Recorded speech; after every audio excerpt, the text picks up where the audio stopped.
I think a lot of law firms are kind of doing trials of this, but there are certainly some that are using it on cases and even using it on all their cases. It's definitely rolling out. There's a lot of experience that's being developed, kind of live fire exercises right now. By the end of the year, we're going to know a lot about how this plays out.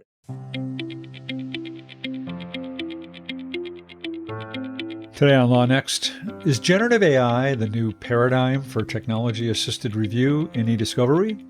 Artificial intelligence has long been used in e-discovery to help surface and prioritize review of potentially responsive documents from large document collections. But while technology-assisted review has traditionally been driven by AI in the form of supervised machine learning, some are starting to experiment with the use of generative AI in its place. How effective is generative AI for document review in e-discovery? Are there other ways in which this rapidly evolving technology can be used in discovery? To discuss these questions and many others, I'm joined today by three computer and data scientists, all from the consulting firm Redgrave Data, which specializes in e-discovery and data science. My guests are Dave Lewis, Chief Scientific Officer at Redgrave, Lenora Gray, Data Scientist, and Jeremy Pickens, Head of Applied Science. As for me, I'm Bob Ambrogi, and you're listening to LawNext, the podcast that features the innovators and entrepreneurs who are driving what's next in law. Before we get to that, please take a moment to learn about the sponsors whose generosity helps keep this podcast going. Practice Panther is the all-in-one legal practice management software designed to streamline your law firm operations. Trusted by tens of thousands of lawyers, Practice Panther delivers easy-to-use native features that allow you to effortlessly manage cases, track time, process payments, and communicate with clients, all within our platform. See how Practice Panther can save you time and money by visiting them at practicepanther.com. Now on to today's conversation. I will welcome all of you to LawNext, and we have a room full of e-discovery experts here today, all from Redgrave Data. And rather than me go around and try and introduce each of you, I think it's going to be easier to have each of you introduce yourselves and tell us a little bit about you. So, Dave Lewis, let's start with you. Yeah, I'm Dave Lewis. I'm Chief Scientific Officer at Redgrave Data. I'm a computer scientist. Have worked in artificial intelligence for almost 40 years now, and in legal for about 20 years. A lot of work in technology-assisted review, but more generally interested in AI applications in the law. Thank you. And Lenora Gray. Hi, I'm Lenora. I'm the newest data scientist in the bunch. I've been working in data science for about 2 years. I do have a background in computer science, and I have worked in the legal sphere for about 12 or 13 years, first as a legal assistant and as a paralegal. And Jeremy Pickens. Yeah, I'm also a computer scientist specializing in information retrieval. Been in the legal space for 14 years. Actually did, before doing legal 2 decades ago, I did a lot of music information retrieval. Yeah, and I was just saying before we started the recording that, Jeremy, you and I used to work together at Catalyst before it got acquired by OpenText back in the day. That's right. And I think I even remember when you started back 12, was it 12 years ago? More than 14 years ago, something like that, yeah. 14, yeah. It's funny, Dave, to hear you say you've been working in artificial intelligence for 40 years. Jeremy, you've been working in this field for a long time. With all the talk about generative AI lately, I feel like there are a lot of people in the legal field who seem to think AI was invented like 2 years ago. And it's a whole new world of AI. And obviously, the e-discovery field is one of the areas really where AI probably gained one of its earliest footholds in terms of its real practical applications in the legal space. Now, I think there's a lot of conversation about the potential or the possibilities for applying generative AI to e-discovery workflows and e-discovery tasks. And I wonder if we could talk about that, but I wonder if we can kind of start a little bit with some of the history of machine learning in the e-discovery world and how it's developed over the last 20 years, maybe, or so. Who wants to kick us off on that a little bit? I mean, I can start with that. I think one thing it's worth pointing out is that, AI is about 75 years old. And this is the third AI boom that we've been through historically. There was one in the 60s, there was one in the 80s. Jeremy and I were old enough to remember the second one, not the first one. And so, we are sort of used to the idea that there's going to be these, waves of interest and then hype and sort of overshoot and then a lot of, careful thought and that goes into practical applications. So the introduction of machine learning into e-discovery in the form of TAR benefited from, the kind of second wave of AI and the growth of machine learning as we started to ramp up to the third wave. And, I think from a technical standpoint, that has been pretty successful. And the way that would play out technically was pretty much sorted out in the 2000s. I think by probably 2012, 2013, we pretty much knew what the basics of TAR were going to look like, both TAR 1 and TAR 2. I think a lot of what we've been playing out since then is just the painful, adoption, which I think maybe has been a little more painful in the law than it is in some industries, because you have the adversarial context where, you've got very capable technology, far more capable than Boolean searching. And yet it's often easier people will choose to do Boolean keywords because they don't want to fight about machine learning in court. And they feel like they're going to be asked to go through a lot of motion practice. They're going to be asked to disclose a lot of stuff they don't want to disclose. And so I think one of the things I'm really intrigued by is the possibility that generative AI is going to let us reset this, that maybe we can have less drama this time around. I don't know. Jeremy, what are your thoughts on that? Well, I think lawyers will always find something to fight about. It doesn't matter the technology. Yeah, from the AI, the pure AI standpoint, certainly those three waves, as you describe, is my understanding as well. I think one thing that e-discovery brought to the table that may not have been present in other industries as much is the notion of a process, of a process wrapper around the core machine learning or AI technology. And I think we've gotten really sophisticated about that and have really understood much better than under other industries what to do about that. Now, we still don't use it, but understanding it and realizing that the process can be as effective as the underlying core AI technology is, I think, something that is part of e-discovery's unique history. Yeah, I think that's a really good point. I think that's a big place where the law is really ahead of a lot of other AI applications. AI is not this kind of fire and forget thing, right? In the law, we're very aware that it's embedded in human workflows, checking of results by human beings, multiple levels of checking of results by human beings, thoughtful choices by attorneys of kind of where AI is deployed and where it's not. So I definitely agree with Jeremy. I think the law is in many ways ahead of most other industries. Like a lot of other industries are catching up to the notion that, AI makes mistakes. AI can have biases and whatnot.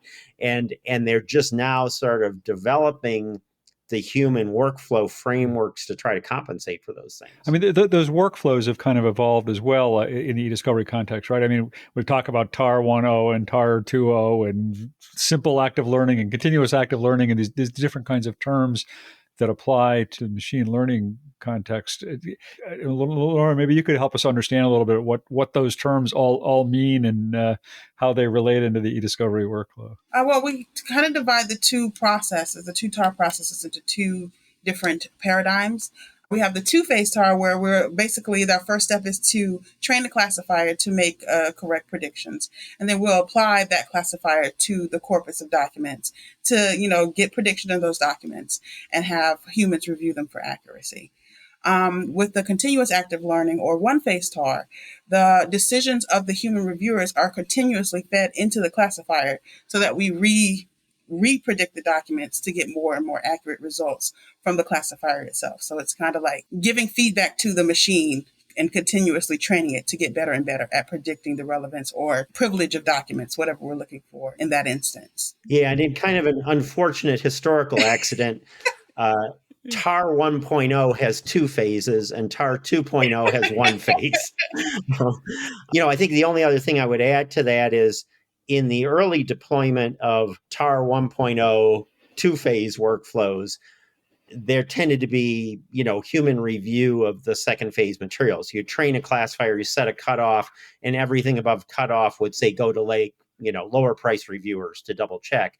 Now I think you see a lot of applications of TAR 1.0 where people use it mostly when they've just decided they don't need to do manual review, at least for responsiveness. So you see a lot of applications of TAR 1.0 where everything above the cutoff gets produced after some sort of priv screen, for instance, under a clawback order or something like that. Again, Dave, as you said earlier, you're really interested now in how generative AI can, I don't know, maybe reduce some of the pain, maybe encourage some of the adoption. I guess I don't know why. Still don't understand why adoption of this stuff has seemed to struggle for so many years. I mean, it's 12 years ago that Magistrate Judge Peck said it's okay to use this stuff, and I'm not sure how far we've come since then. But what can generative AI bring to this process? Does generative AI become another form of TAR, or is it a replacement for TAR, or is it none of the above? Does it fit into this process at all? Oh, I will definitely give that one to Jeremy. Yeah. Right. Again, TAR is a process, not a predictive technology.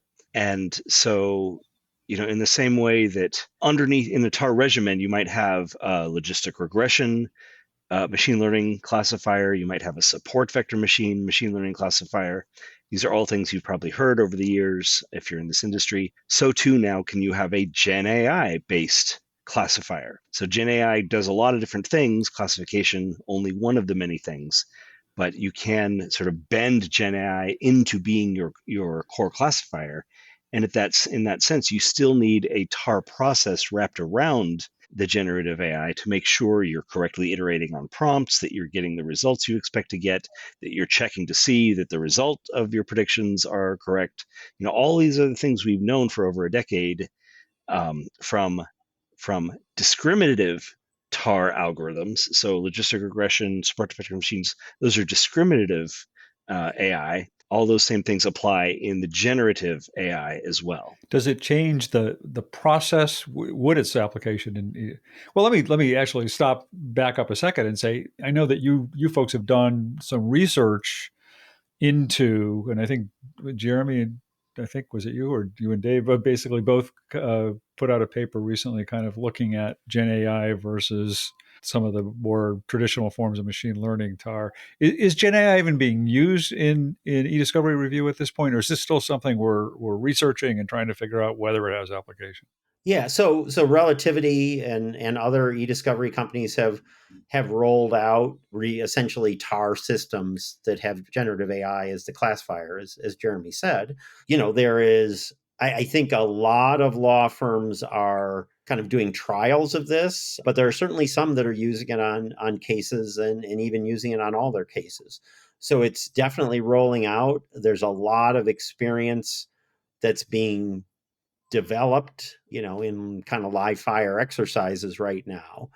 And I think, by the end of the year, we're going to know a lot about how this plays out. I mean, as you mentioned, Jeremy and I and other folks at Redgrave Data worked with Relativity on a kind of initial academic study of their system that was actually comparison, not with supervised learning, it was comparison with a human review team for first level. And so, yeah, I think we're in an incredible learning mode right now as an industry.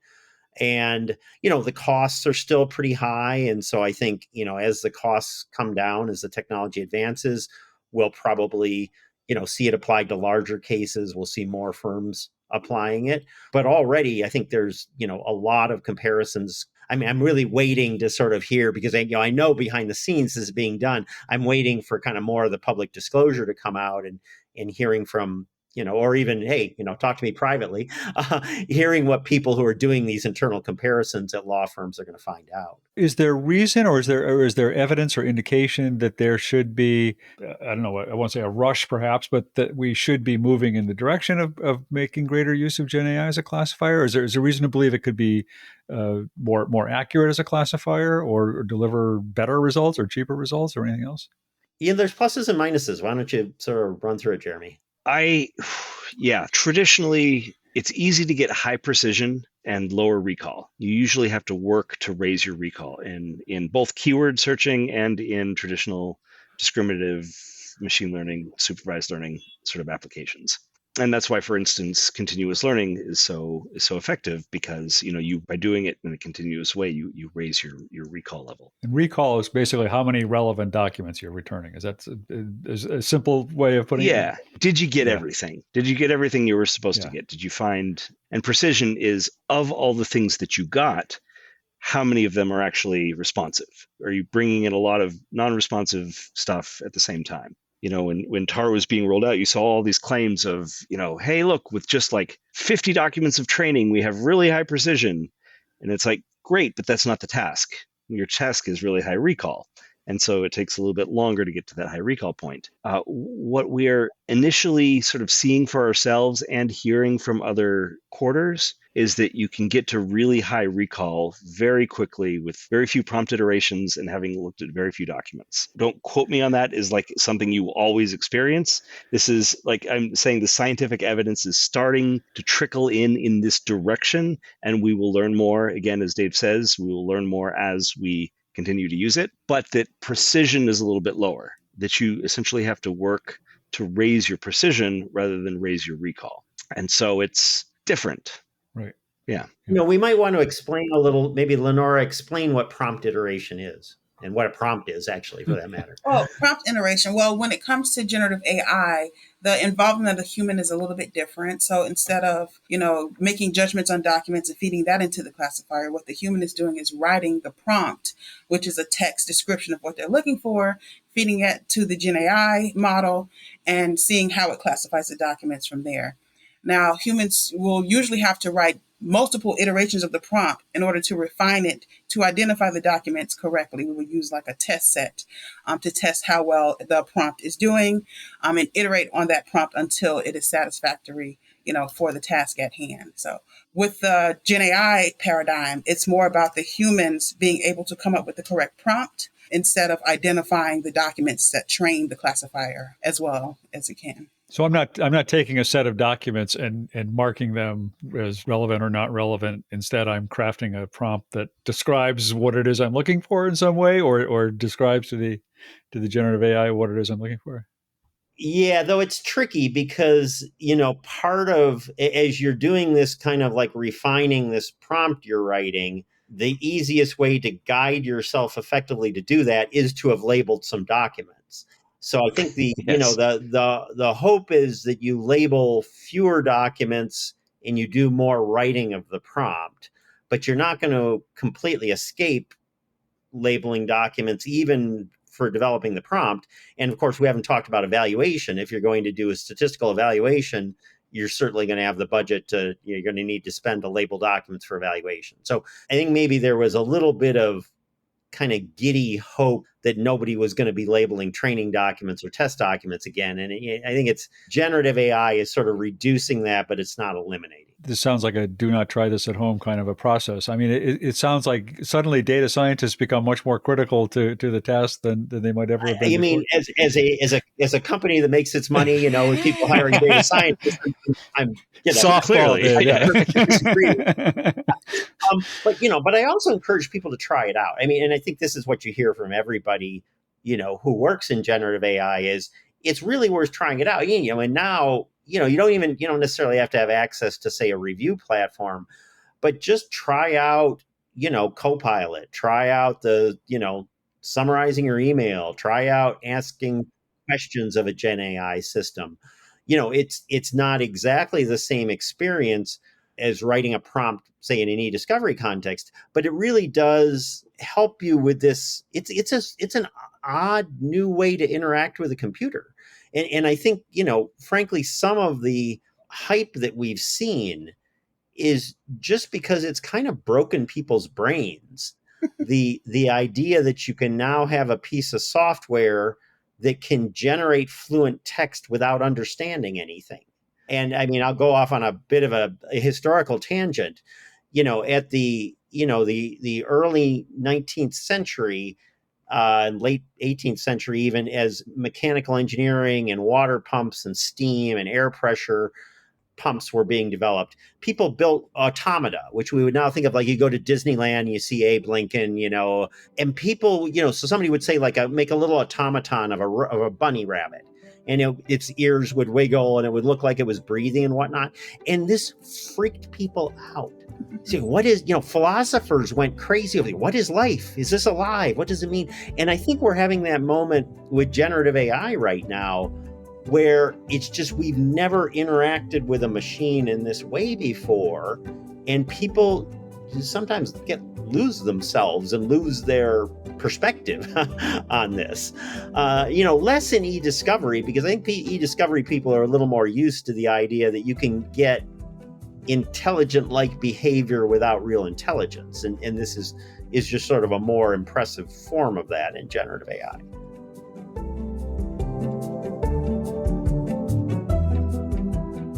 I'm speaking with 3 computer and data scientists from Redgrave Data about the use of generative AI in e-discovery. We have much more to talk about, so stay with us. But first, please take a moment to learn about the sponsors who so generously support LawNext.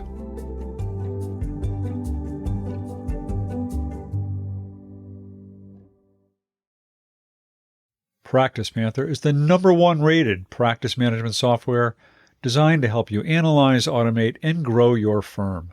Practice Panther offers top-notch native features to easily track time, create custom workflows, and process online payments without ever leaving the platform.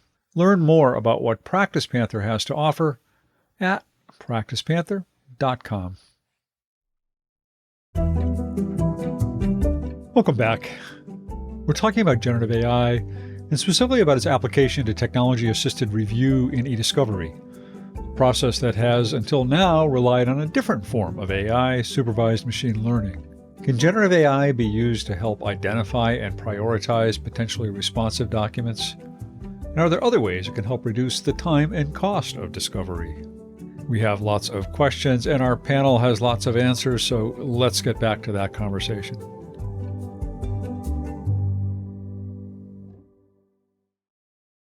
Now, with supervised learning, I mean, the goal, as I understood it, was always to take a big set of documents and reduce it to a much smaller set of documents.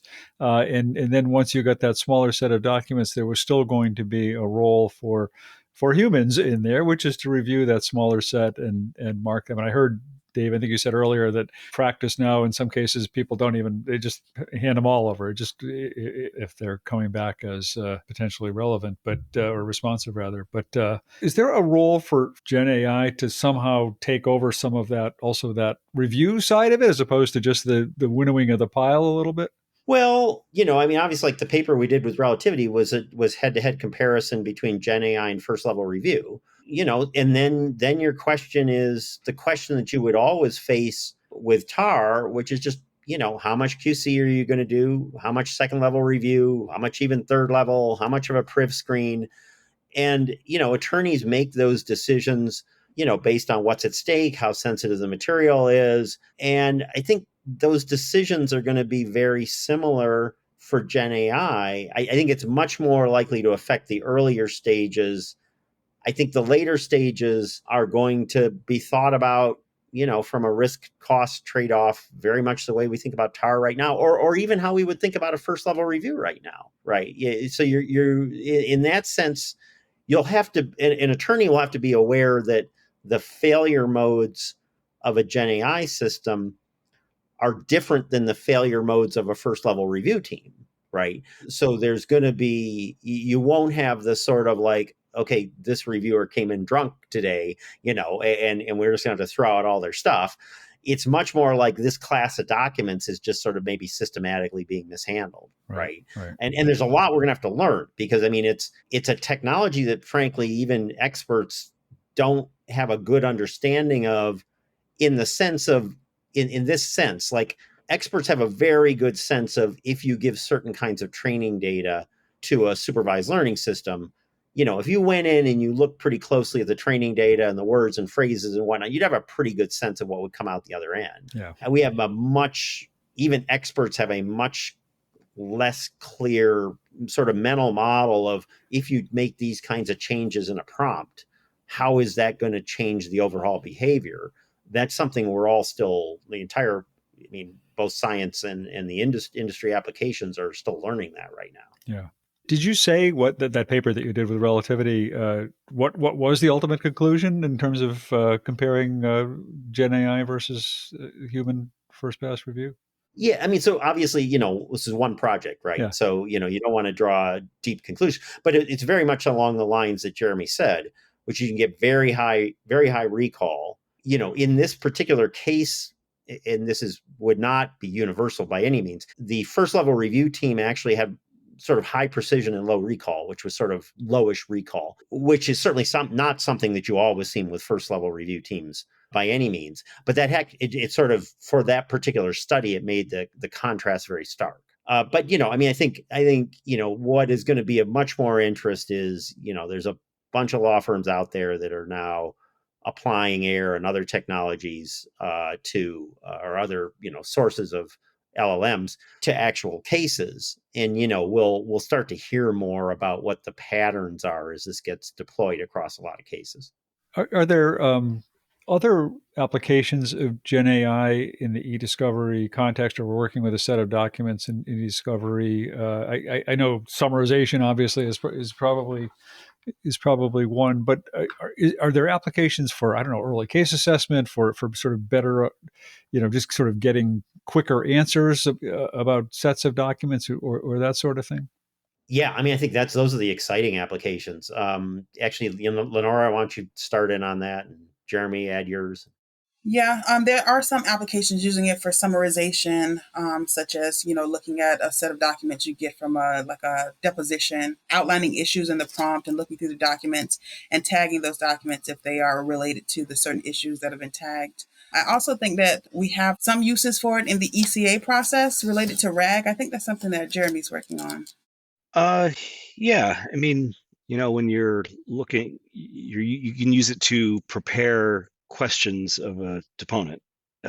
Based on all the materials that you have from that person, you could use it to look for inconsistencies, perhaps even in real time, between what they're saying and what their documents say. And there's just any number of, it's basically just imagine anything, and then you can try to do it with generative AI. Another word that a lot of the industry folks use is foundational models. Is these large language models basically just let you take in text and spit out text, and with some sort of transformation in the middle that's aware of the text that is coming in, and sort of responds based on its general understanding of what language is about. And as such, anything you can ask language to do, you can envision doing with Gen AI. So I don't want to try to enumerate all the possibilities here. The question, though, that I have as a scientist is, to what effect, right? Or how well, and relative to what? Relative to what other way of doing something? Will it come up with questions for the deponent that you yourself would not have thought of? How do we evaluate whether it does that? It might. How do we evaluate whether it does that? Will it help you put together a timeline, a storyline for your case, and identify all the key documents and stitch them together somehow? Yeah. Could be used for that as well. But how well, and relative to, there are non-Gen AI approaches for doing that kind of thing also. Right. How well does it compare against those? And what is it you're saving? So, so really, rather than focus on the application, like what can you do with Gen AI, focus on what you're actually trying to do, and then work backwards to the technology that may or may not best fit that. Yeah. Right. Knowing your task and knowing how you're going to measure whether or not you're doing well on that task is more important than the technology that you bring to it. Yeah. I know that's counterintuitive, but go ahead. Yeah, so I think that's right, and I think we're going to get a lot of opportunity to see these other applications. Reveal, Everlaw, Disco have all rolled out generative AI capabilities in some of these other areas like QA and summarization and timelines. Yeah, and so and we're already getting industry feedback on the usefulness of those things. I think one thing that's very encouraging is that a lot of applications are being tried. Right. So the review for responsiveness or privilege is important, but what we really are seeing is a bunch of these other things. I mean, consistency checking, I know, is one that several companies, or orology is another one that have looked at. So, I mean, again, we're in this incredible learning phase. And as Jeremy says, we'll see, where do you get the ROI, right? I mean, so at the end of the day, you've got some real task you want to do or some real insight you want to get. And it may be that, some of these applications will work pretty well. And then you look at the ROI and you say, well, that's not really saving us that much money. And so, even though it's working, we're not going to deploy it. And in other cases, we'll say, okay, wow, this really does cut out a lot of attorney time that, maybe could be just deployed to something more useful. Inside of the new scientist groups that I'm in, there are scientists at other organizations that are looking into this technology for knowledge management, like for users to get feedback about HR and IT policies without speaking to an actual person. A lot of people are testing it in that form so that they can reallocate, manpower to different, more critical mission things. I know you're all scientists and you probably don't like sort of just making predictions about things, but I'm wondering if you at least have some thoughts about how this technology might evolve, or what we might be seeing in a year or two or five, at least in the e-discovery context. I mean, I think, the applications that are going to seem really compelling. I think, review is interesting, but I think the applications that are going to catch people's attention are probably more in this kind of consistency checking and summarization, just because it's small numbers of documents. And so, you're not spending a ton of money, and you're maybe, you're the super, more quality control is always, avoiding mistakes, risk management is always very big. So I think the sort of downstream, sort of close to trial applications are probably the ones that'll, catch on the most. And those are also ones where you're not going to potentially have to fight in court about it. I think in the long run, the upstream applications in ECA and collection are going to be really interesting. But that's a place where there's both algorithmic improvements that need to be made in order to handle larger amounts of input. And then the cost is going to have to come down a lot. But I think in the long run, what I'd love to see, and I think this is not crazy in 5 years, is that you'll have a very informed summary of everything that's in a custodian's mailbox, right? And you'll be able to do that for like 1,000 custodians. And then you're going to have a much more informed, I mean, obviously we do interviews with people, and that guides collection, say right now. But I think it can be, I think we'll have a lot more AI guidance on that. And I think we'll, eventually have a lot of AI guidance on IG and retention and whatnot. But that's probably even a little farther out than 5 years. Yeah. Laura and Jeremy, any prognostication to add?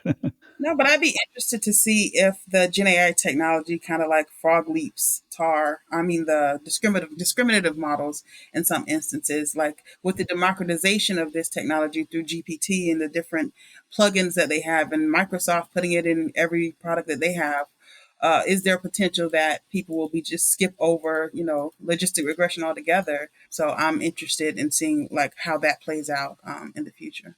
Jeremy, anything further? I usually don't like making prognostications, but I will point in a direction that if it were to go this way, it would be the most interesting. I'm not the first one to say this, right? So these thoughts are not unique to me, but there are certain things that we just cannot do at all at the moment. The creativity types of applications where you're coming up with arguments and whatnot.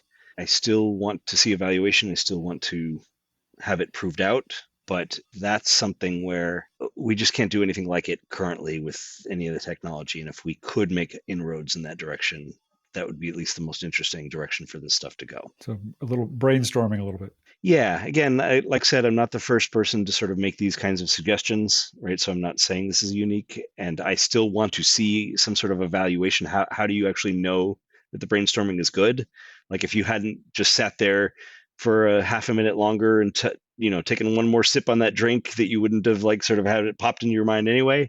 I've always liked the idea of having a jam session because as I mentioned at the early before this started, during the session, I used to do music information retrieval. And so a lot of the collaborative jam sessions with, where it's not just the computer composing music on itself, it's not just the human composing, but where they're interacting with each other and playing off each other. is an interesting type of thing to think about. So what's your jam session in the legal space? What does that look like? I like it.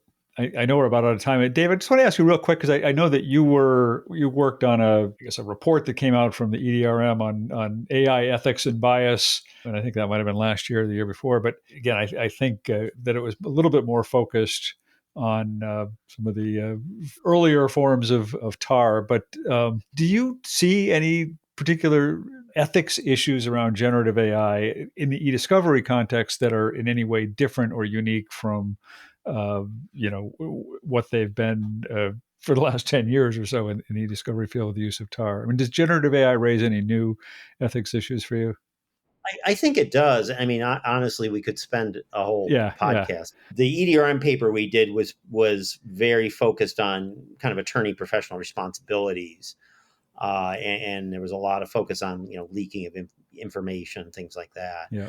But I think the big concern around the foundation models, like large language models, is to what extent there are biases incorporated in those models, and the extent to which you can be aware, you can put a workflow around them that mitigates them. And, there's been a wide variety of research that, unsurprisingly, these models are trained on vast amounts of language from the internet.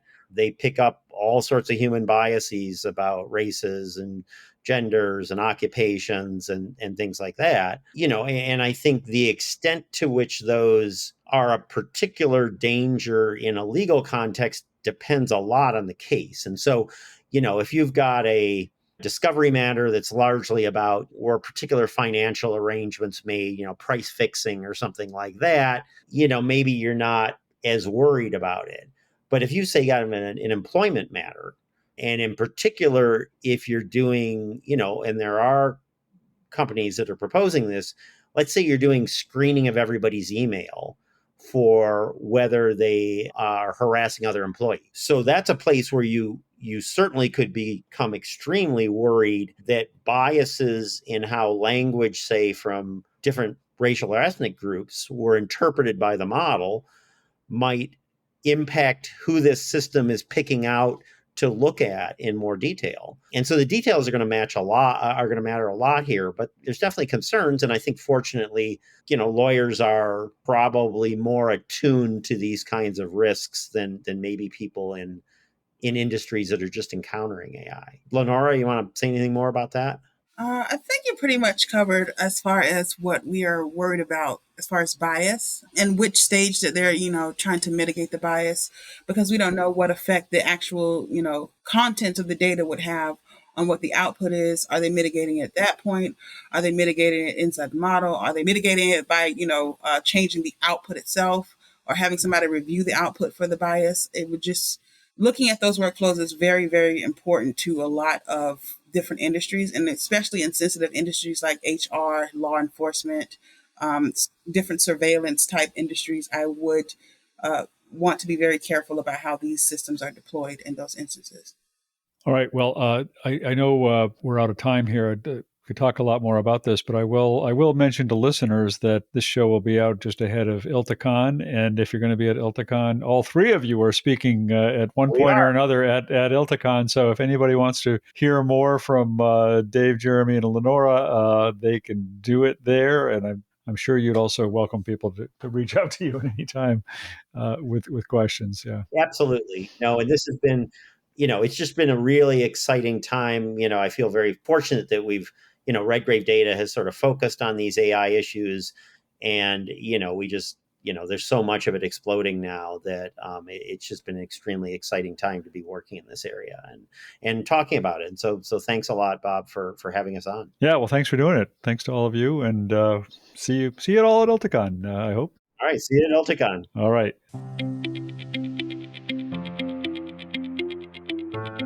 A sincere thanks to Dave Lewis, Lenora Gray, and Jeremy Pickens from Redgrave Data for joining me today. As I mentioned earlier, if you're attending ILTACON this month, all three of them are speaking there, so look for them on the agenda and check out their talks. I hope you enjoyed the conversation. If you'd like to share your own thoughts or comments on today's show, please do so by messaging me on LinkedIn or X or wherever you find me, or just email me directly, ambrogi@gmail.com. And if you're a fan of the show, please leave us a review. LawNext is a production of LawNext Media. I'm your host, Bob Ambrogi. Hope you'll join us again next time for another episode of Law Next.